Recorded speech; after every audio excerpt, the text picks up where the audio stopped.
Bonjour à tous, nous sommes donc le dimanche 17 juillet 2011.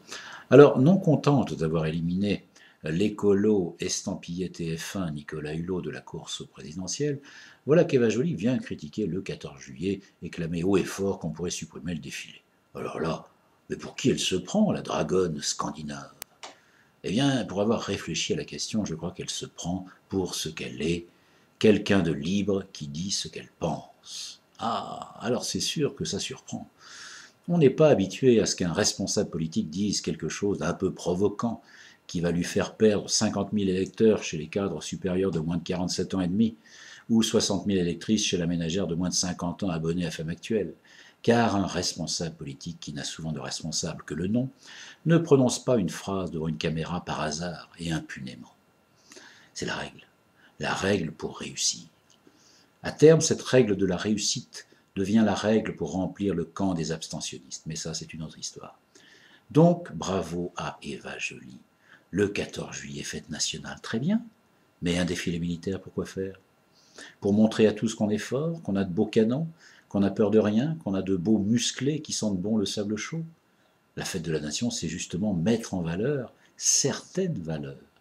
Ça pourrait être l'art, les droits de l'homme, le spectacle, enfin tout ce qui fait qu'une nation n'est pas un pays fermé mais un exemple, quelque chose qui pourrait s'intituler une grande fête de la liberté, de l'égalité et de la fraternité. Mais ne serait-ce pas trop révolutionnaire comme approche? Alors que quelqu'un comme Eva Joly, qui certes pour nos franchouillards pur jus de Besson, n'est pas d'origine arabe, mais quand même étrangère et en France depuis 50 ans seulement, que quelqu'un comme elle fasse preuve d'intelligence et de bon sens, où va-t-on? Et ça n'empêche pas de respecter, comme il se doit, les militaires, qui peuvent, s'ils sont bien utilisés, défendre la paix en terre de conflit.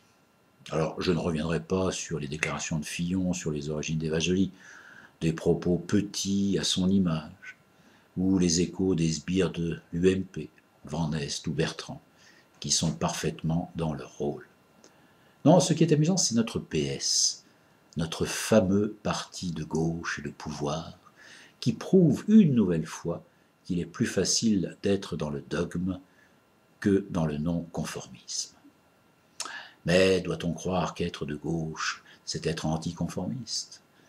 Il fallait pour le PS défendre Eva Joly face aux attaques de Fillon & Co, mais pas abonder dans son sens pour ne pas risquer de perdre des points dans l'électorat si fluctuant de Madame Michu et de Monsieur Chassougnard. Les aboiements de Valls, les circonvolutions de Hollande ou de Aubry sont vraiment à leur image. La fin justifie les moyens, et les moyens cachent souvent les médiocres. Finalement, dans l'histoire, c'est DSK qui dit le moins de conneries. Depuis qu'il se tait, on croirait presque qu'il est socialiste. Non, je déconne. En tout cas, le comportement d'Eva Joly me rassure. C'est rassurant de ne pas avoir peur d'avoir raison tout seul pour se cacher en groupe et avoir tort. Alors, pour ceux qui savent rester dignes, loin des calculs électoraux d'apothicaire, et pour Eva Joly, je dirais, et encore, bravo.